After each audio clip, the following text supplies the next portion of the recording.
The dominoil effect and the collapse of the baby boom bubbles. Oil prices move gas prices, which move expenses, which move surplus cash, which move investing and lending behavior patterns, which move the prices of stocks, real estate, and so on. Hi, I'm J.R. Fibonacci, and I'm the author of a few pieces that might not be familiar to you yet. The Real U.S. Deficit Oil, wrote in 2004, and Worth Its Weight in Oil, I wrote in 2005.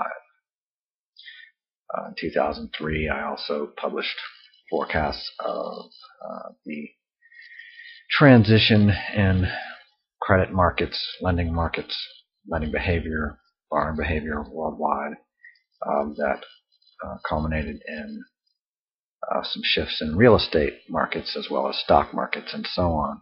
And when I say culminated, I mean began to show up in 2005, 2008.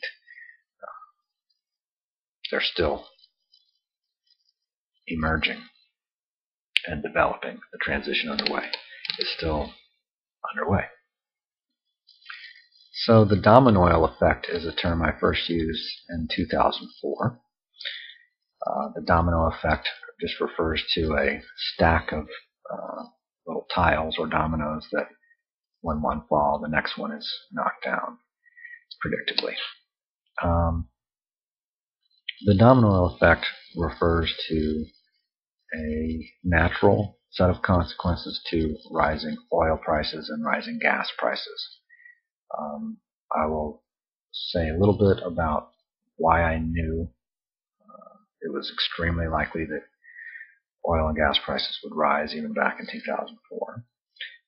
But first, of course, as oil prices rise, since gasoline is derived from oil, that naturally would predictably bring up gasoline prices when oil prices rise, right? When gasoline prices rise, then what's going to happen naturally to the spending of those people and nations and economies and industries that are most reliant on gas prices, on gas, that use gas most? The ones that use gas the most, well, when prices go up, that means that their expenses are going to go up, their spending is going to go up.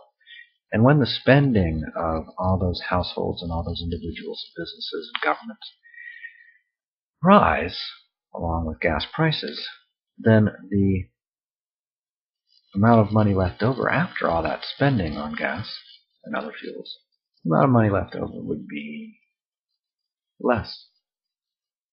There's going to be less surplus cash as gas prices rise for those who spend a lot on fuel, who use a lot of fuel, who depend on fuel. So they're going to buy gasoline even if it's $8 or $4 per liter.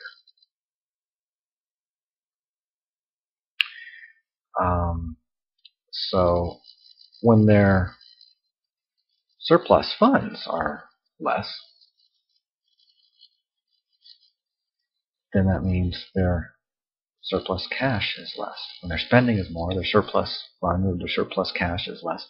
So they have less cash to invest in things like the stock market, as well as lending to other people to purchase real estate on financing, or to purchase automobiles on financing, or even to lend to governments or businesses or municipalities. That would still be governments, but whatever lending someone could do, well, if they have less cash, they can do less lending. It's impossible for them to do as much potential lending. And the trend, predictably, would be that as people have less and less cash, they're going to do less and less lending. They're going to do less and less investing in things like real estate and stocks and any number of other things. Food even, they're going to be more conservative with their spending. They're going to maybe they'll buy bulk and simpler and less luxurious foods, less expensive foods, maybe things produced locally as the transportation costs of food jack up or rocket up the prices of food that's come from long distances. So there's one other thing, though, as people invest less in stocks and lend less and borrow less in relation to real estate and autos and so on, then what's going to happen to the prices of those things as people are investing less in them, maybe even selling those things because they have less cash. So they might sell those things in order to get more cash so they can do things like buy fuel so they can get to the grocery store or get to work or get to visit their parents or whatever traveling they might be doing, get to school. So in order to have money, have cash to live their lives and operate their businesses and so on, they might sell real estate, not just invest less in it, not just borrow less for it, but actually sell it more and more. Same thing for stocks, not just investing less in stocks, but beginning to sell, a net outflow of cash from the stock market, a net outflow of cash from the real estate market. And when I say the real estate market, regional markets of real estate and regional markets, national markets of stocks are tracked. We can speak of individual stocks and whatever precision of focus we would like. We can talk about countries. We can talk about Asia. We can talk about a county or a particular industry. There's many ways we can focus. But the basic idea is as oil prices and gas prices rise, prices of other things are going to have to go down because people are spending money on oil and gas. That's the really simple version of the dominoil effect. So this principle is one that would be relevant if we had a expectation or a logical reason to be sensitive to the possibility that oil and gas prices would rise, especially if it was a potential for a dramatic rise, an unprecedented rise.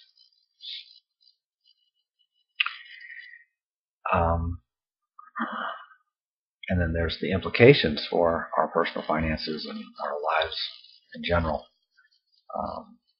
If we have a big shift away from things like real estate and stocks and towards things like gasoline spending, there's a number of adjustments that people can make and the businesses are making. Some of them more adaptively than others. Of course, some are collapsing and dissolving and going bankrupt. My interest isn't just in sharing this information with you, but in inviting you to speak with me about how I might be able to assist you in adapting and prospering given what is emerging and developing. There is another point I'd like to make backing up to 2004 and 2005 when I was writing articles first about oil and gas and so forth and their likelihood of rising in price quite a bit more than they had as of that point. Well, it points to the fact that in 1999 there was a shift in gas prices. Gasoline prices in inflation-adjusted terms, like for U.S. dollars and just adjusted by inflation, gas prices have been going down for more than 100 years, generally speaking, until 1999.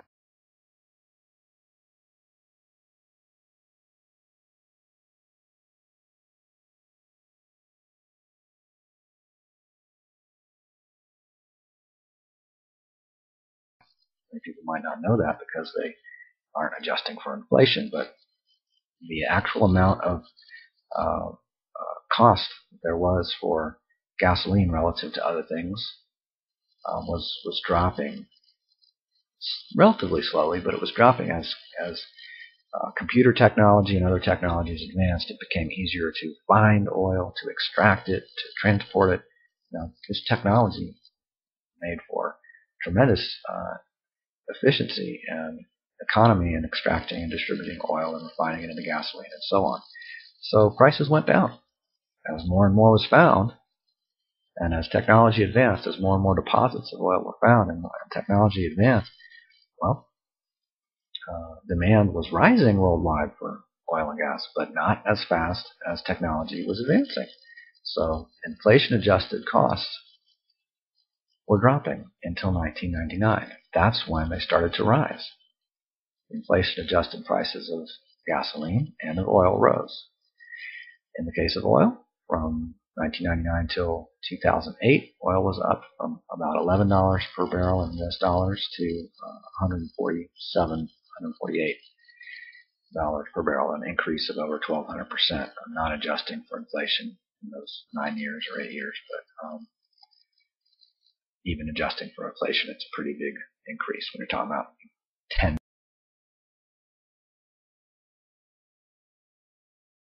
times as much, or 12 times as much, or 13 times as much cost.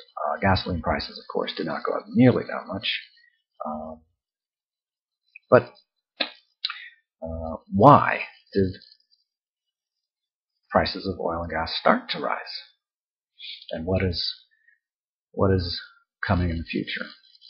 Is this something that a quick little national political intervention can do? Can Japan just do something different, or can Saudi Arabia just do something different, and then it's going to change foundations of the fundamentals of geology and of economy and economics and politics and so forth worldwide? Probably not. A short answer. So why is it so predictable that oil and gas prices would rise as of 1999 and continue to rise? Well, the short answer is that production of oil was reaching a peak. Worldwide production of oil was reaching a peak, and in 2006 that peak apparently was reached, and that's what I was pointing to in 2004 and 2005, saying, boy, this is going to be a big deal, like a really big deal.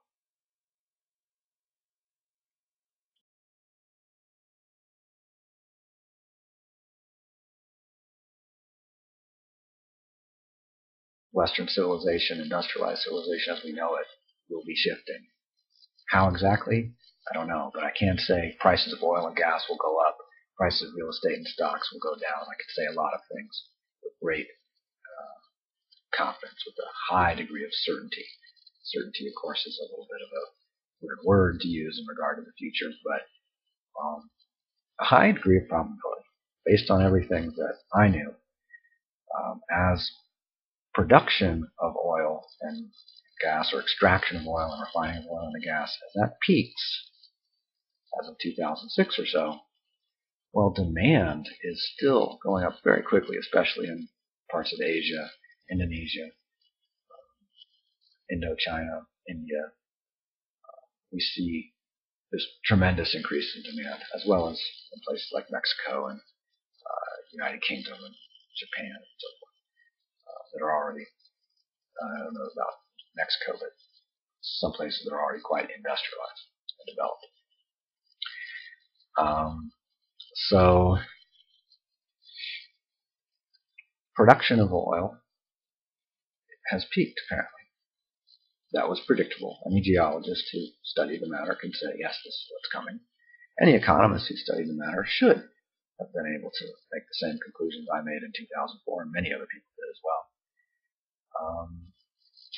And the adjustments that are relevant are going to vary somewhat depending on an individual's situation, right? Someone's existing financial situation. So that's what I invite you to research further. You can look at my blog, jrfibonacci.wordpress.com. There will be a link below this image for you to click to go and see that blog. And then you can also contact me through that blog, or if you're watching this video on YouTube, you can send me a message through YouTube.